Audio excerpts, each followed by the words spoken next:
All right, so strong and weak areas of the body.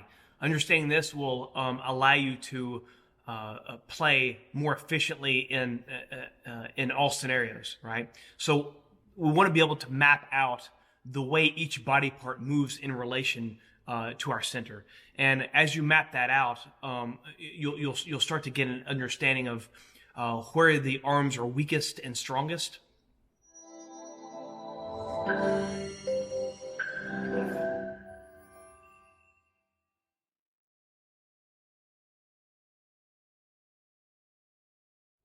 And so there's this space, I call it the work zone, the area between the shoulders and the hips, where your arms are most functional, right? And your body's kind of most functional to do work. If you imagine we're going to open a jar that was stubborn or stuck, I would get down, I would bring my hands in, I would boom to try and open the jar, right? I would bring it to my work zone, close to my center of mass, kind of right in front of me. Then I could really boom to bring the power I have to bear on it.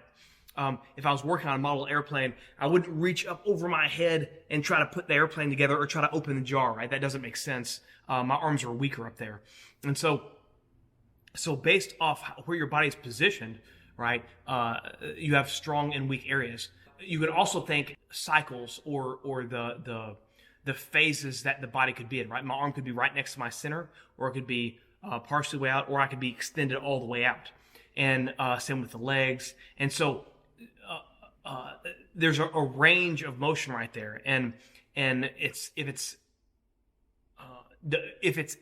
extended all the way, it's in one phase of its cycle of movement, right?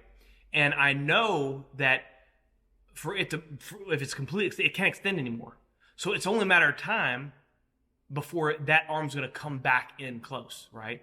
And once it gets all the way in close, I know that it can't get any closer, right? So it's only a matter of time before it starts to move away from the center again, right? And so in that way, understanding which phase of movement each body part is in, you can understand what to expect and predict next, right?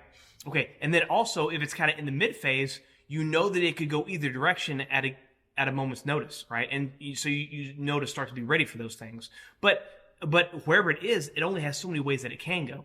Now, with all that being said, each one of those phases, there's a weakness in it. There's pros and cons, right? There's strengths and weaknesses to each phase that the body part's in, and where it is in relation to the center of mass. And so if you start to map that out, then you start to get a kind of a mental image of where your body is strongest and weakest. Now you want to map this out with yourself first, right? Because if you understand where your body is strong and weak yourself, then you know that's also going to be true for the opponent, most likely, right?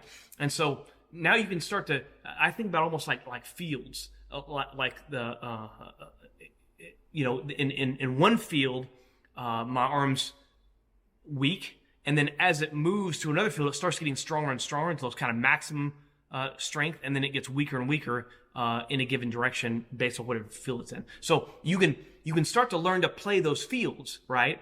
And then so you can ride almost like you're playing the chords of a guitar or something. You start to ride those waves and understand. So you're playing whatever position you're in. You're able to play where the opponent stays in your strong areas and you stay in the opponent's weak areas, right? And that's gonna enhance the effectiveness of everything you do.